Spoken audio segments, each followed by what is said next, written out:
different role this season for you. What's been the focus for you this preseason, getting going, being that the one big in a four-guard system now? I say as opposed to last year, I've been a lot more aggressive on offense for sure. Coach really been on me about how I have to really rebound aggressively because we have four guards. Obviously, I need to box the guard out, and we're setting a lot more guards than we normally would. But I have really been focusing on rebounding hard, really aggressive offense, quick moves, and just kind of slowing my game down altogether, just being more confident, really. So being quicker but slowing things down. Yeah. How does that combo work? So I'd say as opposed to like last year, I would do, like if I'm making a move, I'm trying to go fast, kind of out of control. But now even if I go fast, like I have it in my mind, I already know what I'm going to do. And even if I get stopped, I'm slow enough to stop myself, make a good pass as opposed to just throwing away a turnover, something like that. What's been the biggest difference for you with kind of the change of the system as far as not having the two bigs on the court, not running things through the bigs as much? What's kind of the biggest change for you as a big man?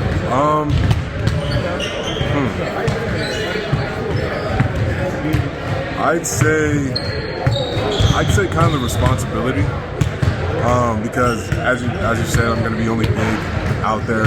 Sometimes he might throw Harry at four, but if not, then it's going to be all on me. So I have to really control the paint. All that falls completely on my shoulders, but I'm excited for it. I'm glad that they have that type of trust in me, and I'm just going to go out there and do my best for the team. You talked a little bit about some of the areas where you've already grown. What would you say is the biggest area of growth for you from last season to this season? I'd say overall confidence, honestly. Last year I wasn't as confident as I want to be, but now, when I go into a game, like a scrimmages or practice, I'm a lot more confident in myself, and it shows.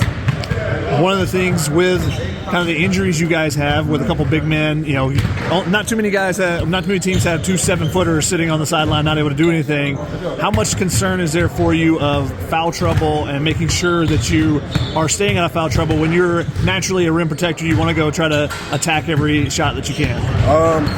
Well, honestly, it can be a struggle because there are some games, like when we played UCLA last year, I always got in foul trouble against them. But I don't really think it's going to change the way I play. I don't think I overly foul all that much. I could be wrong. You want to check the stats on it, I'm not too sure. But I'm just going to keep playing like I always play. And obviously, if I get like 2 fouls in the first half, then I have to play a little bit more reserved, perhaps. But I'm a rim protector at heart, so I'm going to keep playing, and then if I need to tone it down a little bit, then I can make the adjustment. I know that's always hard for a big guy, is to tone it down a little bit and not try to go swat every shot away there. Give me the overall outlook on this team. Obviously, it's a lot of changes. Some young guys are going to really have to step up. Those second-year guys have to step up. How do you feel about, kind of where the team is at a couple days away from the first game of the season? Honestly, I'm excited. We have a lot more offensive pieces than we did last year, in my opinion, with guards. So, we got Ozai, he's a knockdown shooter. Trey, all the freshmen are really coming in. Like Johnny, even when Vince was healthy, he was doing great. And then obviously we have Drew, Boogie, Malik, Kobe, everyone coming back. I really like our core. I feel like everyone can do what they're supposed to do in their positions. And honestly, I'm just excited for it. You mentioned Vince. What was that situation like for you guys at the practice, when he kind of collapses and has an issue there? How have you guys kind of responded to that situation? He seems to be in good spirits at all times. Yeah. He's like a little kid. But how was it for you guys dealing with that real life situation like that? Yeah, it was definitely a shock. No one expected it to happen. No one even had the slightest inclination that it might.